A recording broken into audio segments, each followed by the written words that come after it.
Bonjour tout le monde. Bonjour. On va attendre une petite trentaine de secondes pour laisser le temps aux autres participants de nous rejoindre. Bonjour à ceux qui sont déjà connectés donc. Elisabeth, Thibaut, Doris, Céline, Sophie, bienvenue avec nous. Hop. On peut peut-être publier le sondage, Cassandra ? Ouais. On vous met donc à disposition un petit sondage donc disponible dans le petit onglet à droite de votre écran. Aujourd'hui, on est sur la thématique des campagnes de communication et donc on voulait savoir si vous réalisiez déjà des contrôles sur vos données avant de lancer vos campagnes, email, SMS, phoning, RCS, postal. Est-ce que vous regardez vos fichiers avant de cliquer sur le bouton envoyer ? Voilà, on vous laisse le sondage disponible. Hop. Eh bien, moi, je dirais qu'on va pouvoir se lancer. Donc, aujourd'hui, Amabis va vous parler de comment fiabiliser vos données avant de réaliser vos campagnes de communication, puisqu'on parle souvent d'optimisation marketing, mais le vrai sujet, c'est comment réduire le coût marketing d'une donnée imparfaite pour qu'elle ait moins d'impact sur votre campagne, donc campagne d'appel ou campagne d'email. Ou autrement dit, comment récupérer vos leads inexploitables et booster le ROI de vos campagnes. Nous allons partir aujourd'hui du cas de l'un de nos clients qui s'appelle Calicontact, qui est un centre de contact multicanal qui exerce dans le secteur caritatif et travaille pour grand nombre d'associations caritatives. Et nous avons eu la chance d'avoir François Bourdon, le directeur du département informatique de Calicontact, avec nous lors du dernier salon All for Customer en mars à Porte de Versailles.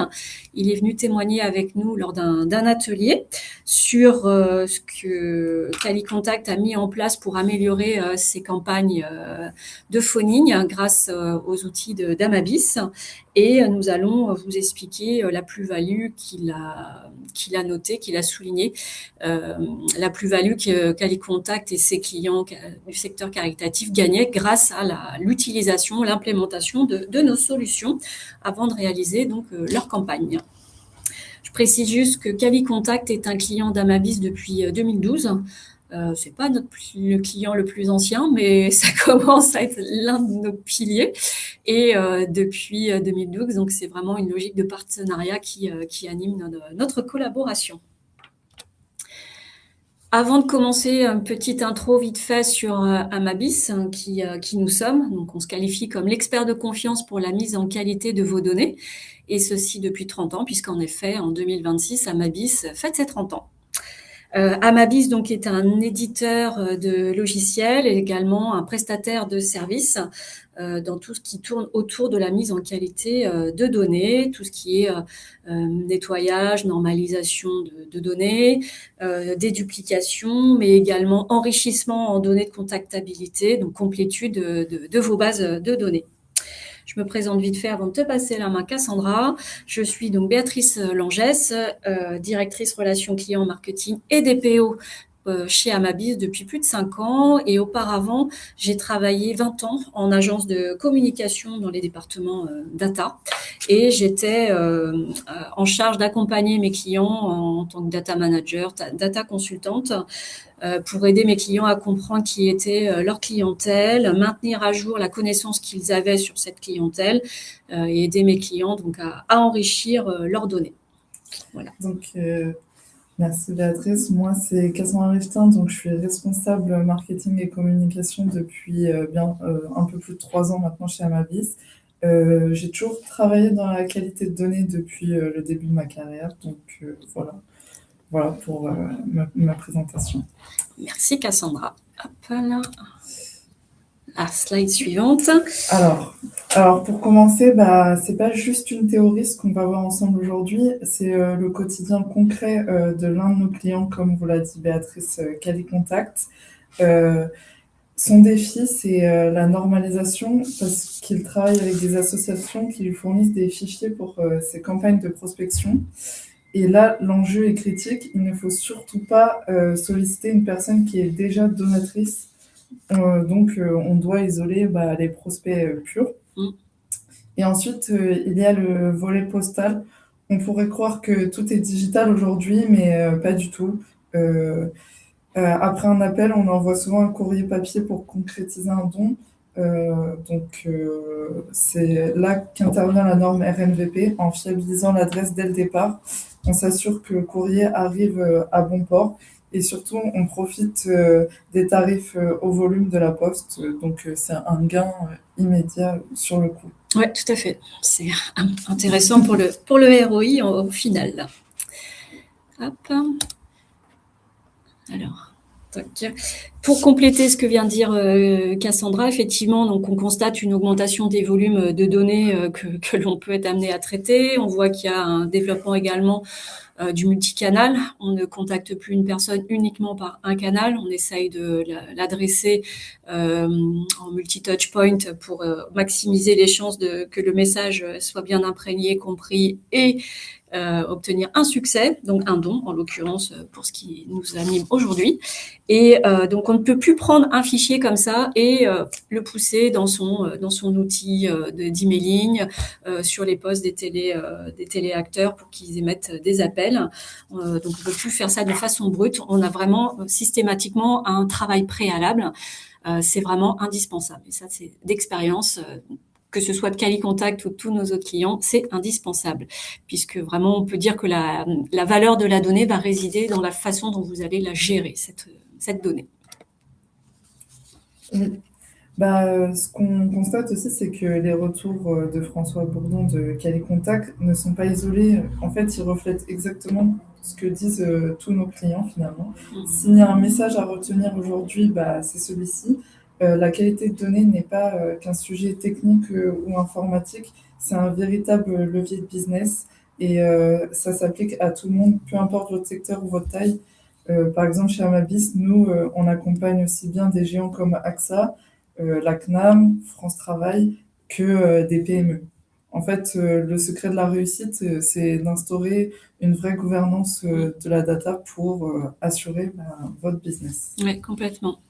Avant de passer à la slide suivante, je salue les nouveaux arrivants et je les informe qu'on a ouvert un petit sondage au début du webinaire. Donc, réalisez-vous des contrôles sur vos données avant de lancer vos campagnes de communication. On vous invite à aller donner votre avis. Vous êtes 3 à avoir voté pour l'instant. Allez-y, continuez. Hop.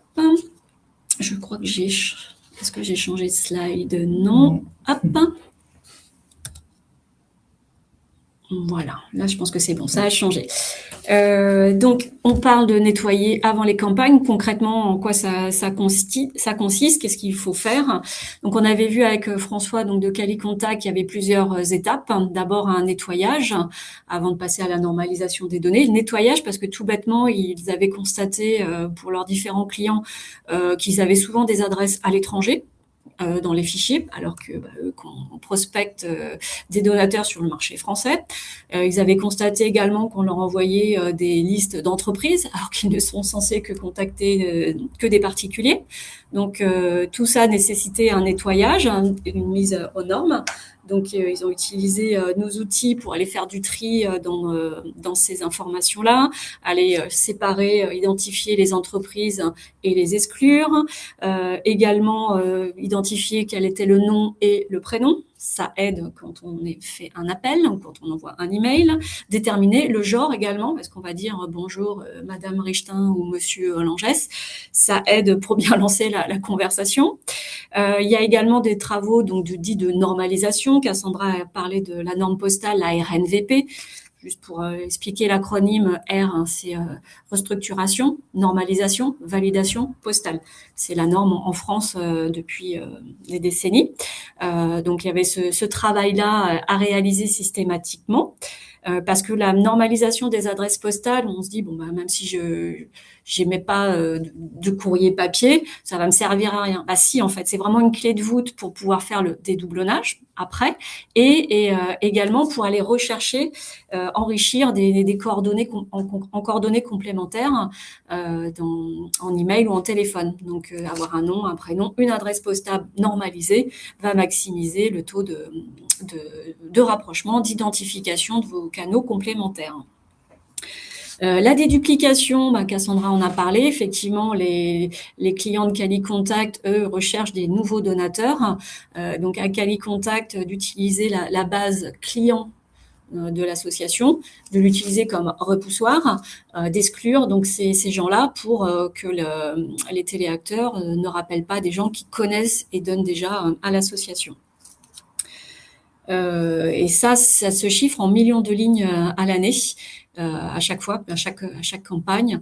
Donc, Calicontact se retrouve à gérer des volumes de millions de lignes. Les enrichissements également. Donc, Calicontact constatait qu'il y avait quand même régulièrement besoin d'enrichir en numéro de téléphone. Ils nous ont donné quelques chiffres. Grâce à nos outils, nos mécaniques, ils arriveraient en moyenne à enrichir en numéro de téléphone fixe à hauteur de 37%, en plus de ce qu'ils ont déjà, et en numéro de téléphone mobile à hauteur de 17%, en plus de ce qu'ils ont déjà.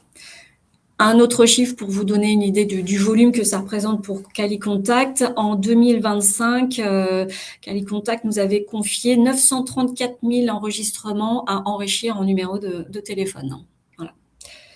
Et tous ces traitements doivent être réalisés de façon rapide, puisqu'il y a en bout de chaîne des téléacteurs qui doivent travailler, et c'est souvent en flux tendu.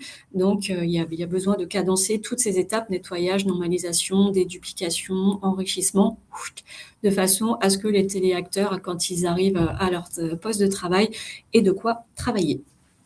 Avant de continuer, on a une question de Dominique. La communication multicanale n'est-elle pas perçue comme une forme de harcèlement auprès de prospects et finalement être contre-productive? Il y a ce qu'on appelle la pression commerciale. En effet, Calicontact, je sais qu'ils l'utilisent assez subtilement, entre guillemets. J'avais prévenu d'en parler un petit peu tout à l'heure. Ils font des campagnes de pré-appel. Après, donc, ils émettent un appel. Ils n'envoient un courrier que si la personne a souhaité recevoir un courrier papier pour avoir un bon de don papier, pour pas faire le don en ligne ou par téléphone. Donc, il y a c'est assez dosé, c'est subtil et c'est pas trop intrusif. Mais vous avez raison, il y a une pression commerciale à gérer. Si elle est trop forte, vous allez très vite le sentir malheureusement avec des désabonnements ou alors avec des gens un peu agressifs au téléphone si vous faites du phonie. Donc voilà, c'est mieux d'avoir du multicanal, mais avec parcimonie. En fait, le but du multicanal, c'est aussi d'envoyer des messages différents. Enfin, là, par exemple, Calicontact, ils utilisent le téléphone pour prospecter, et une fois que l'adhésion est faite, c'est là qu'ils utilisent l'adresse. C'est pour ça qu'ils ont quand même besoin de qualifier les deux, finalement. Oui, tout à fait, d'utiliser ces deux canaux. Ouais. Voilà. Ouais. Donc, pour continuer sur cette slide, pour vous donner une idée de notre légitimité, Amabis est annuairiste universel déclaré auprès de l'ARCEP. Ça signifie qu'on travaille avec des données de Free, SFR, Orange et Bouygues. Nous avons aussi des partenariats avec des data brokers rigoureusement sélectionnés et 100% validés RGPD. Oui, et tu me regardes parce qu'effectivement, c'est moi qui ai examiné les formulaires de collecte de nos différents partenaires en tant que DPO. Donc, concernant l'enrichissement de vos bases, gardez en tête que les taux varient quand même selon votre secteur d'activité, mais l'expertise est là. Suivant les taux d'activité et puis suivant la qualité qui est en entrée. J'utilise beaucoup le terme garbage in, garbage out. Si vous avez des données pas bonnes en entrée, ça va être difficile d'enrichir de façon fiable. Slide suivante, si ça veut bien. Voilà. Paf. Effectivement. Donc, pour compléter, on va revenir un petit peu sur les besoins que Calicontact a exprimés au fil du temps. Je vous disais tout à l'heure qu'on travaille avec eux, pas que pour eux, mais avec eux, depuis 2012. Donc, les besoins ont évolué au fil du temps en fonction des technologies, en fonction des besoins clients, en fonction du comportement des donateurs, je dirais. Donc, on a échangé au fil du temps, on a mis en place une infrastructure technique pour répondre à leurs besoins qui a évolué donc au fil du temps. On a commencé d'abord par installer chez eux donc nos logiciels dits on-premise. C'était un souhait de Qualicontact d'avoir les logiciels chez eux parce qu'ils avaient une équipe technique à même de gérer, d'intégrer dans leur environnement technique notre logiciel. Nous, on en assure la maintenance, on en assure les mises à jour. Donc, c'était plus flexible et plus facile pour eux pour gérer des gros volumes de données que ce soit installé en on-premise chez eux. Et ça fonctionne depuis plus de 10 ans de cette façon-là, dans leur infrastructure, avec des bases de données SQL Server, tout le tintouin. Donc, c'est eux qui les administrent et nous, on leur fournit les mises à jour. On leur fournit également les mises à jour mensuelles des référentiels postaux, puisqu'on a parlé de normalisation d'adresses. Il faut savoir que tous ces référentiels qui sont gérés par la Poste, le service national de l'adresse, ils évoluent tous les mois. Tous les mois, la Poste va nous communiquer s'il y a eu des nouvelles communes, des fusions de communes, des nouvelles voies créées dans des communes, des nouveaux numéros créés dans les voies, dans les communes, etc. Donc tous les mois, Amabis, qui est partenaire du SNA, reçoit ces fichiers, ces mises à jour, les vérifie, les fournit à ses clients qui ont les logiciels chez eux. Et donc comme ça, Qualicontact tous les mois est à jour des nouveautés en normalisation postale. Après est arrivé un autre besoin. On a parlé des téléopérateurs qui contactent les donateurs. Eh bien, eux, ils ont un script d'appel devant eux. Et puis, par moment, ils peuvent avoir des données à collecter, à traiter, à enrichir. Donc, Amabis a fourni à Qualicontact une suite de services web. Donc, tous nos services on-premise, mais accessibles donc via API. Et Qualicontact a mis ces services web directement sur les écrans d'appel des téléopérateurs. Donc, si bien que lorsqu'un téléopérateur doit valider l'adresse postale d'une personne, elle va commencer à saisir le code postal, le numéro de la voie, le début du nom de la voie, et là, à l'écran, le téléopérateur va avoir une liste de choix qui va apparaître et va le guider en fonction de ce que dit son interlocuteur au bout du fil pour sélectionner la bonne adresse. Donc ça, on l'a mis en place sur l'adresse postale, pour le nom et le prénom, pour l'adresse email, vérifier la syntaxe, vérifier également que le domaine existe. Comme ça, s'il y a une faute de frappe ou si l'opérateur a mal compris ce que disait son interlocuteur, ça peut être corrigé en temps réel et non pas entrer dans la base de données avec une faute. Pareil pour les téléphones, on vérifie en temps réel si la personne communique un autre numéro de téléphone, s'il est bon. Donc là, ça fait vraiment un gain de temps pour le téléopérateur. Ça limite les erreurs en base de données a posteriori et c'est un gage de qualité aussi pour l'interlocuteur qui est au bout du fil. Il se dit bon c'est sérieux, c'est bien géré pas côté Qualicontact parce que lui il pense qu'il a affaire à l'UNICEF, à l'Institut Curie. En tout cas voilà, il y a un gage de qualité. Et pour finir, donc Qualicontact nous a recontacté pour les enrichissements. Enrichir en numéro de téléphone, puisqu'ils ont constaté que à chaque campagne, leurs clients, associations caritatives, leur livraient des fichiers à trous. Il manquait quand même des données. Donc, ça dégradait tout de suite la qualité des campagnes, pas pouvoir émettre tous les appels qui sont prévus. Donc, on a mis en place une offre batch pour Qualicontact, un automate. Donc, Qualicontact dépose sur un serveur SFTP, donc sécurisé, qui lui est dédié sur un serveur chez nous, un fichier à enrichir. Donc, Qualicontact fait ça de façon quotidienne, toutes les nuits, ou en fin de journée même. Nous, on vérifie le fichier, sa structure, qu'il est propre, etc. Et on procède à des enrichissements, donc en numéro de téléphone fixe, numéro de téléphone mobile. C'est un traitement qui peut pas être géré par nos logiciels on-premise puisqu'il nécessite d'interroger les bases de données des téléphones qui sont pas, qu'on peut pas les mettre à disposition de nos clients qui sont forcément hébergés chez nous. Donc voilà, le mode automate a permis de compléter la prestation pour Qualicontact et donc des étapes d'enrichissement qui étaient cruciales pour eux. Bon, bref, on peut dire que Qualicontact utilise actuellement une grande partie de la gamme de modes d'accès aux solutions Amabis. Et tout cela, c'est le fruit d'échanges qui ont eu lieu entre le commerce Amabis, l'IT, donc le service informatique de Calicontact, pour vraiment déterminer ce qui était le plus pertinent, le plus efficace pour répondre à leurs besoins. J'ai une question. Oui. Alors, Thibaut demande s'il n'y a pas de téléphone transmis. Est-ce qu'avec l'enrichissement, on peut malgré tout l'appeler? Est-ce que c'est RGPD OK?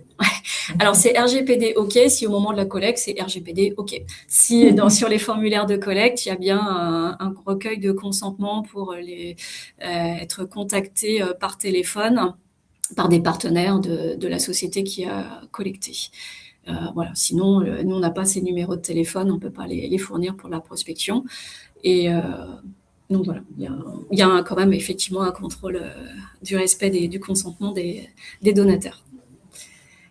J'enchaîne, j'ai changé de slide pour faire un petit focus rapide sur nos API, donc ce qu'on appelle aussi les services web, parce que c'est donc un service web qu'on peut implémenter sur un CRM, sur le script d'émission ou de réception d'appels dans un centre de contact par exemple, et on peut le mettre en place sur donc l'adresse postale, sur le nom, pour aider à la saisie des noms.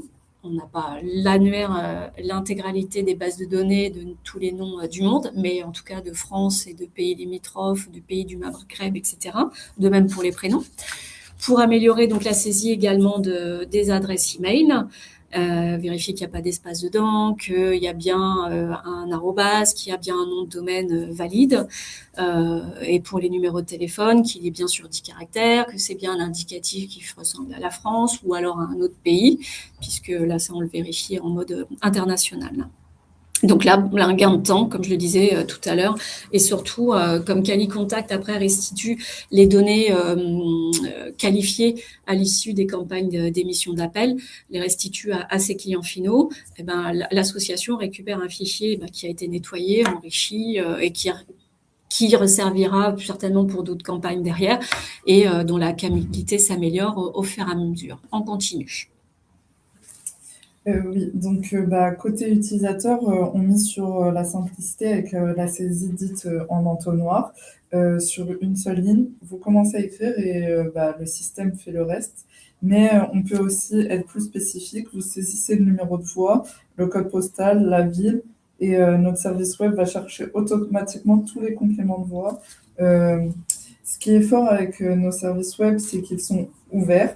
Elle s'intègre facilement dans n'importe quel système d'information déjà en place. Donc ça, c'est quand même intéressant. C'est un véritable cercle vertueux. On aide les entreprises à garder une base propre, que ce soit en préventif, donc à la saisie, ou en correctif sur l'existant.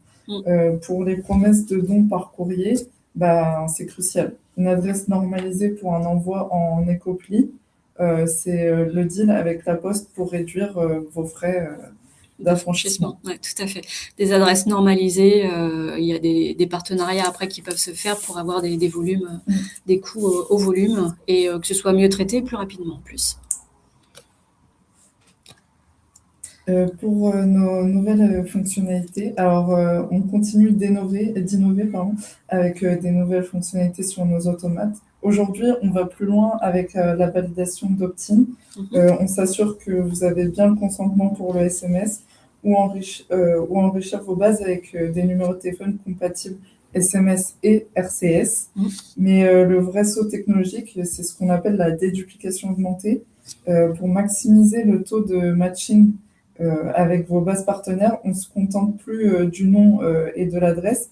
Par exemple, si Calicontact possède des données complémentaires en entrée, la date de naissance ou l'email, par exemple, on les utilise comme clé de réconciliation. De rapprochement, oui. Donc, c'est cet enrichissement croisé qui permet d'identifier un donateur avec une précision chirurgicale, si on peut dire ça. Même s'il y a une petite erreur sur son nom, on maximise ainsi le taux de matching et on nettoie votre base en profondeur.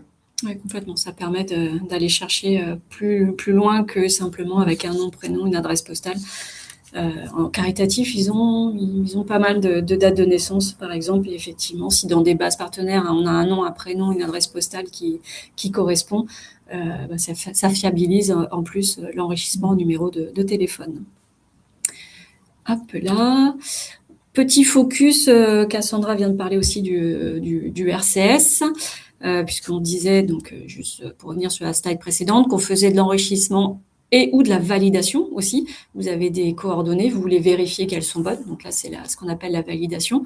On le fait donc pour le SMS et le RCS. Je pense que maintenant, de plus en plus connaissent ce nouveau canal qui s'appelle le Rich Communication Service, mais on va juste faire un petit focus là-dessus, puisque Cali Contact nous en a parlé, il l'utilise de plus en plus. Il l'utilise depuis fin 2025 exactement, puisque c'est à cette époque-là que le dispositif RCS est vraiment devenu très démocratique. On estime que fin 2025, il y avait 80% des smartphones qui étaient compatibles RCS depuis que Apple avait rendu ses iPhones compatibles et que de nouveaux opérateurs avaient rejoint le service. Donc le RCS, comme vous le voyez sur les captures d'écran, ce n'est pas simplement un SMS enrichi, ça va au-delà de ça. Ça offre plus d'interactivité, plus de possibilités d'engagement, une expérience plus riche. Concrètement, Cali Contact, il l'utilise de deux façons. Il l'utilise en pré-appel. Donc là, effectivement, ça peut faire une pression commerciale supplémentaire, mais au moins, ça prévient la personne qu'elle va être contactée par téléphone et elle sait déjà de quoi on va lui parler. Donc, elle a sur la capture d'écran, là, c'est pour l'association UNICEF. Elle a la possibilité de connaître un peu plus UNICEF, d'aller regarder directement sur les sites d'UNICEF ce que fait l'association. Elle peut les contacter, prendre les devants, ou elle peut même déjà faire un don. Donc, ça permet à Cali Contact et donc à l'UNICEF de maximiser ses chances de récolter des dons. Donc là, en pré-appel et également pour faire des dons. Petite précision, si jamais votre téléphone fait partie des 20% qui sont pas encore compatibles RCS ou que votre téléphone n'est pas allumé à l'instant T ou Cali Contact envoie la campagne RCS, eh bien le RCS est transformé en SMS, un SMS tout simple, puisque il faut savoir que le RCS arrive sur la même application native de votre téléphone. C'est pas comme un WhatsApp où il faut installer une app, c'est sur la messagerie SMS de votre téléphone. Donc c'est par défaut, c'est le canal qui va être utilisé. Je précise également d'un point de vue RGPD, c'est le même consentement que pour le SMS. Vous n'avez pas un autre consentement à récolter. Et puis, si vous voulez vous en rassurer votre direction, je vais mettre dans le chat le lien vers une infographie qui a été réalisée en début d'année par l'Alliance Digitale, association dont fait partie Amabis. Et nous avons constitué, donc, avec l'Alliance Digitale, une infographie sur la prospection commerciale. Donc vous pouvez aller sur ce lien directement sur le site de l'Alliance Digitale pour la télécharger. Il y a également un livre blanc qui a été publié début avril sur tout ce qui est prospection. Donc ça pourra vous donner un peu plus de matière également sur ce canal-là. Et j'ai une question. Oui, dis-moi. Donc le RCS est-il beaucoup plus cher que le SMS? Alors les coûts baissent, mais il est plus cher. Ouais, c'est clair. Parce que c'est une nouvelle techno, donc déjà faut amortir des coûts. Et puis comme vous voyez, il y a un petit peu plus de données qui sont envoyées que par un SMS qui n'était que du texte. Ça, je sais que Cali Contact travaille avec une société, la même société qui fait le routage de SMS. Et donc ils en sont contents. Et voilà, je pense qu'ils ont négocié peut-être dans la mesure du possible un peu les tarifs, les volumes à l'envoi. Mais oui, ça reste à l'heure actuelle, oui, ça reste plus cher et je pense que ça le restera. Mais c'est à voir. C'est de plus en plus utilisé. On commence à en recevoir sur nos téléphones respectifs et c'est pas forcément plus intrusif et c'est plus quali, quoi. Il y a plus d'informations, il y a plus d'échanges possibles. On est sûr de l'authenticité de la Oui, marque qui nous... tout à fait. Ouais, c'est authentifié parce que si une marque veut envoyer des SMS, elle est obligée de s'authentifier, se déclarer, remplir un dossier auprès d'un organisme et de Google, qui est celui qui a raflé le marché là-dessus pour authentifier. Mais voilà, ça c'est un gage. C'est pas juste du spam, du phishing. C'est vraiment authentifié. Vous savez que c'est la marque qui échange avec vous. Ça c'est rassurant C'est aussi. l'avantage. Ouais, clairement. Merci de le préciser. Ouais. Petite conclusion, puisqu'on arrive à la fin de notre webinaire. Oui, donc le résultat final de cette collaboration avec Calicontact, c'est quand même la fin des PND. Des La prix, fin, ouais, ou la grande diminution voilà, des PND, des prix non distribués, distribués. tout à fait. Ouais, ouais, ouais. Il y a plusieurs avantages, donc tu viens de le dire, diminution des PND, meilleure délivrabilité aussi en SMS ou en RCS, et puis si vous le faites aussi en email, une meilleure identification des prospects versus les clients déjà donateurs, et puis ça aide les clients, les associations caritatives à identifier si elles ont déjà en base des doublons, puisque Calicontact va leur envoyer l'information, donc tout le monde est gagnant. Ça améliore aussi donc la joignabilité. Les taux de réussite des campagnes de chez Calicontact ont forcément augmenté puisque ils ont des téléphones qui sont déjà renseignés, qui sont complets. Ils savent que la personne va décrocher normalement puisque c'est le bon numéro. Donc forcément, eux mènent de meilleures campagnes et leurs clients collectent plus de dons et ont de meilleurs ROI sur ces campagnes-là. Voilà, meilleur taux de contact, meilleure expérience client, surtout in fine, et ROI optimisé. Dominique demandait pour les SMS RCS si on avait un ordre de grandeur. Les prix, j'en avais à fin 2025, mais là, à mi-2026, ça a pu changer. C'était deux voire 3 fois plus que le coût d'un SMS, mais ça a pu changer. C'est une techno qui bouge beaucoup. Et puis là, comme il y a de plus en plus de volume, moi, je serais tentée de dire que les coûts ont commencé à baisser. Voilà. Donc, Dominique, si vous faites déjà des campagnes de SMS avec une société qui fait vos routages, renseignez-vous auprès d'elle. Est-ce qu'elle a mis en place le RCS? Combien ça coûte? C'est votre premier contact, je dirais. Et puis, si vous trouvez que c'est cher, n'hésitez pas à challenger. Il y a d'autres sociétés qui en font. Là, Cassandra tout à l'heure parlait de nos clients. On en a plus de 400 à l'heure actuelle. De tout type, comme elle vous le disait. On a de l'assurance, telle que AXA Alliance. On a du secteur public, France Travail, la CNAF, la CNAM, la Caisse des dépôts et consignations. On a des associations en direct, telles que la Croix-Rouge française, Médecins sans frontières, et puis on a des centres d'appel tels que Calicontact. On a des acteurs du secteur du recouvrement également qui font beaucoup d'enrichissement. On a des sociétés telles que G7 qui font beaucoup de normalisation postale et de géolocalisation aussi après pour pouvoir envoyer le taxi au bon endroit à l'heure convenue, des centres commerciaux tels que Carmila, des concessions automobiles aussi. Elles s'affranchissent de plus en plus des constructeurs et les concessions font de plus en plus appel à nous pour redresser un peu leur CRM et pour qualifier leur base avant de faire leur campagne, avant leur journée porte ouverte, par exemple. On a une question de Céline. Alors, quand sera-t-il de la prospection commerciale en août avec l'application de la nouvelle loi? Oui, tout à fait. Il y a une nouvelle loi qui est entrée en vigueur l'an dernier, juillet 2025, et qui va s'appliquer donc en août 2026. Je peux dire donc effectivement, il y aura une obligation de recueillir le consentement pour la prospection commerciale par téléphone. Donc là, c'est pareil. Toute société qui collectera devra vraiment avoir une case à cocher pour ce canal, mais Calicontact et les autres acteurs du monde du caritatif sont exemptés. Ça reste pour la presse, le caritatif, ça reste exempté de l'obligation de recueil de consentement.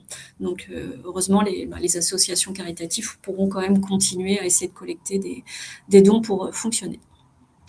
Walou. Je regarde le sondage pendant ce temps-là. À 80%, vous réalisez déjà des contrôles sur vos données avant de faire vos campagnes. 20%, pas encore. J'espère que ça vous aura convaincu qu'il faut le faire et que ce sera un gain vraiment sur vos campagnes, une amélioration de votre ROI. Voilà. Je ne sais pas s'il y avait d'autres questions, Cassandra, ou pas? Pas d'autres questions pour l'instant. N'hésitez pas, c'est le moment pour nous poser vos questions. Voilà, n'hésitez pas à copier le lien vers la publication de l'Alliance Digitale également, puisque vous pourrez voir, ils ont d'autres publications en relation, dont des livres blancs sur la qualité de données, auxquels Amabis a également participé. Voilà, nous pouvons dire que nous avons terminé. Oui. Merci à vous tous et à vous toutes pour ces échanges, pour toutes ces questions. C'est fort appréciable et on vous souhaite de bonnes campagnes de communication dorénavant. Et merci à vous. Merci, à bientôt. Au revoir. Au revoir.